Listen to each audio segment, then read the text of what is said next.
stop buying flavorless, boring white cheese from the grocery store. With just milk and lime juice, you can have the creamiest, freshest queso fresco at home.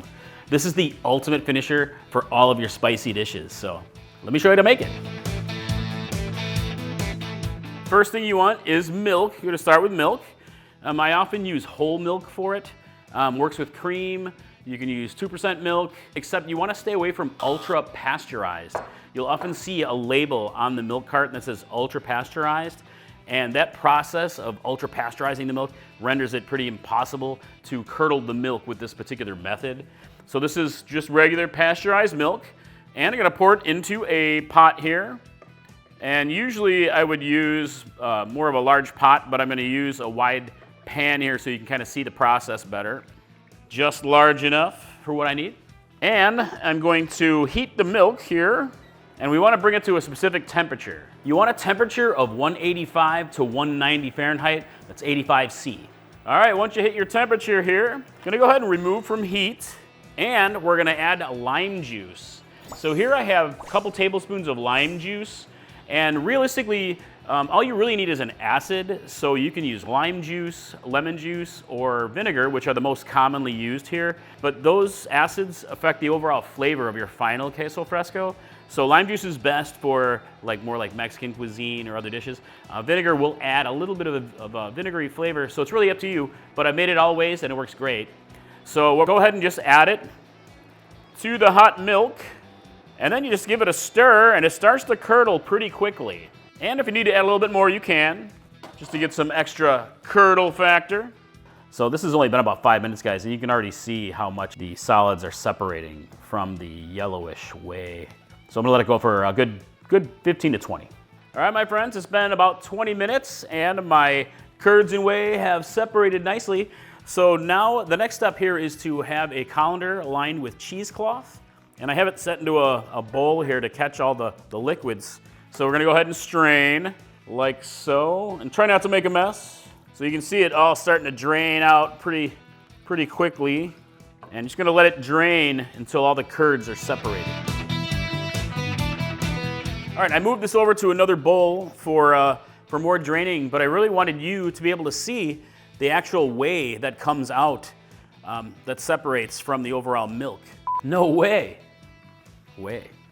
So the whey is edible, and a lot of people like to use it for baking. It's great for that. You can use it as a marinade. It's slightly acidic, so it actually works as a nice tenderizer for tough cuts of meat. It also is a fermentation starter, so you can use it to ferment pretty much anything out of your garden if you like to ferment.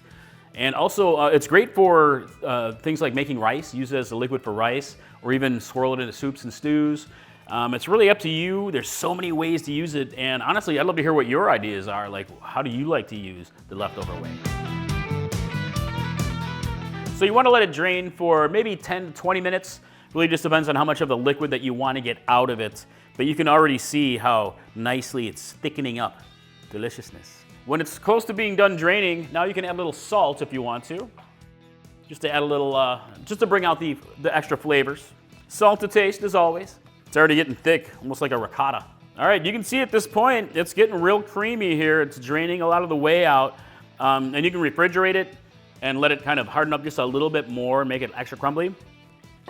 Or at this stage, you can also lift up the cheesecloth and squeeze out even more moisture. Just keep letting it drain until you really get it to the consistency that you want to.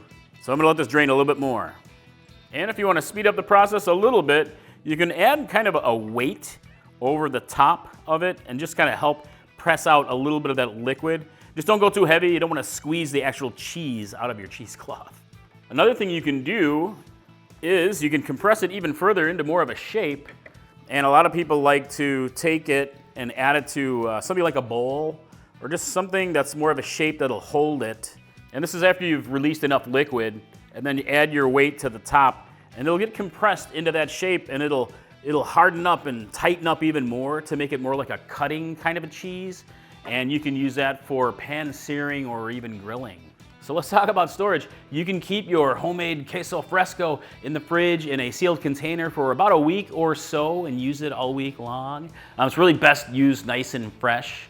but it'll definitely last for you. So how to use queso fresco. This is outstanding on many different Mexican dishes. So think enchiladas, even like nachos. You want to add a nice pop of color, nice pop of creaminess to it. Add it on top of your tacos. But it's also great for things like salads. So you can really add lots of delicious pops of creaminess to many different types of dishes. That's it. That's how you make queso fresco. Super easy. I'd love to hear what you think in the comments below. And I hope to see you at chilipeppermadness.com. Bye.